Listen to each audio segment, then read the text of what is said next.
99 TV నేను లక్ష్మి. ఇక బులెటిన్లో డీటెయిల్స్ చూస్తే వైసీపీపై మంత్రి కొలుసు పార్థసారథి ఆగ్రహం వ్యక్తం చేశారు. జగన్ రాష్ట్ర ప్రజల సంక్షేమం గురించి పట్టించుకోవడం లేదన్నారు. రాష్ట్ర అభివృద్ధిని అడ్డుకుని రాజకీయ పబ్బం గడిపారని విమర్శించారు. ఆనాడు 5 ఏళ్లలో రాష్ట్రంలో ఎలాంటి అభివృద్ధి కార్యక్రమాలు చేపట్టలేదని మండిపడ్డారు. కూటమి ప్రభుత్వం చేస్తున్న అభివృద్ధిపై అసత్య ఆరోపణలు చేస్తున్నారని పేర్కొన్నారు.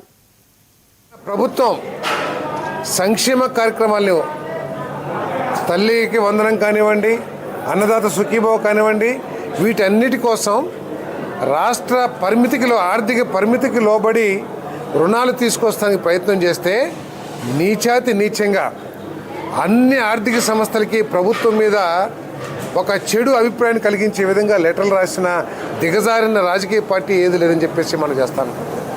అంతేకాకుండా 5 సంవత్సరాల్లో ఒక్క పెట్టుబడిని కూడా ఈ రాష్ట్రంలోకి తీసుకురాలా.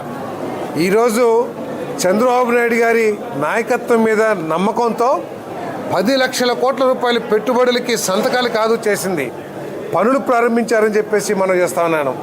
అటువంటి పరిస్థితుల్లో సహకరించాల్సింది పోయి లేదో కూటమి ప్రభుత్వం ప్రవేశపెట్టిన 10 పాలసీలు ఏదైతే ఉన్నాయో, ఇండస్ట్రియల్ పాలసీ కానివ్వండి, ఎలక్ట్రానిక్ పాలసీ కానివ్వండి, లేకపోతే సాఫ్ట్వేర్ పాలసీ కానివ్వండి, ఫుడ్ పార్క్ పాలసీ కానివ్వండి, వీటిలో ఏదైనా లోపాలుంటే ఎత్తి చూపి ఇగో ప్రభుత్వం తప్పు చేస్తుంది, ఇగో ఈ పాలసీలోది తప్పు, ఈ పాలసీ మూలంగా రాష్ట్రానికి నష్టం జరుగుతుందని చెప్పాల్సిన ఒక ప్రతిపక్ష పార్టీ అటువంటి ప్రయత్నం చేయకోకుండా పారిశ్రామికవేత్తల్ని, పెట్టుబడిదారుల్ని భయపెట్టే విధంగా ప్రకటనలు చేసి వారికి ఈమెయిల్స్ పంపించి ఈ రాష్ట్రంలోకి పెట్టుబడులు అడ్డుకోవడానికి ప్రయత్నం చేయటం ఎంతకంటే దిగజారిన రాజకీయ పార్టీ ఈ దేశంలో ఎక్కడ ఉండదని చెప్పేసి కూడా నేను మనం చేస్తా ఉన్నాను.